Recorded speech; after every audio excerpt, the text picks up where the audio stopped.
From trash to textile, today's fleece offers warmth from waste because it's partly knit with yarn made from soda bottles and other discarded plastic. The recycled yarn looks and feels exactly the same as the virgin kind. They both unwind into a huge circular knitting machine. It knits a lot faster than Grandma, so we've slowed down the video to give you a good look at the knitting action. Hundreds of tiny needles grab and stitch the recycled and virgin yarns together to create a perpetual tube of material.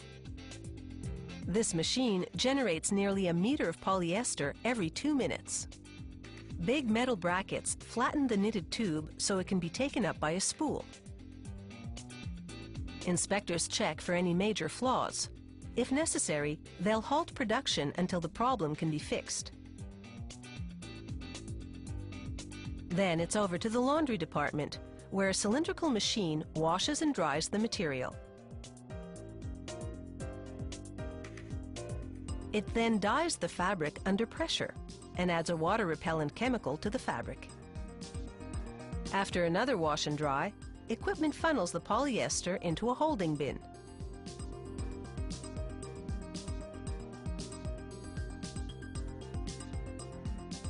They feed the long polyester tubing through a device that twists it to wring out the rest of the water.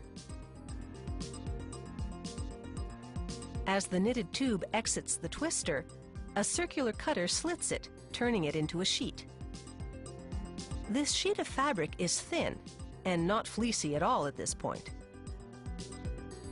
One side is a smooth knit, while the other is rougher. It has thousands of tiny loops.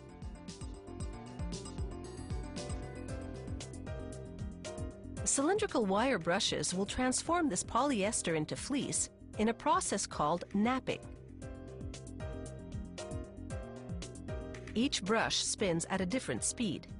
It's all carefully calculated to break the knitted loops without tearing the fabric.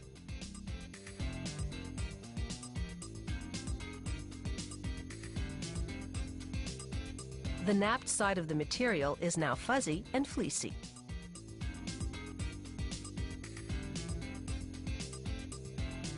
The smooth side of the fabric winds around a second set of spinning brushes.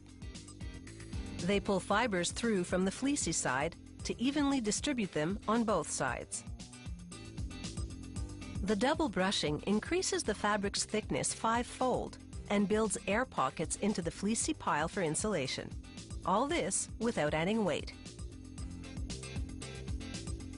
A spiraling blade then shears the fibers to a uniform length to prevent pilling, which looks bad and can compromise those insulating air pockets.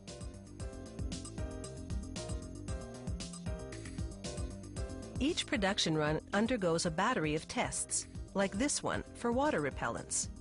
If the water doesn't soak into the fleece, it's a pass. In another test, they insert scratchy nylon strips in the head of a tool. As it spins, it rubs the fabric the wrong way. The test simulates wear and tear and determines whether the fleece will resist pilling. They try to set fire to a swatch that has flame-resistant fibers woven into it. The fleece smolders, then extinguishes the flame. Once the fleece has passed all the tests, production resumes. Grippers pull it along the edges to stretch it to the desired width. Steam rises to heat set the fabric to its new measurement. And now, this batch of fleece is ready to sew. They fold it for transport to the clothing factory. In its various colors and textures, this high-tech fabric will help protect you against the forces of nature. And with its recycled content, it also gives nature a bit of a break.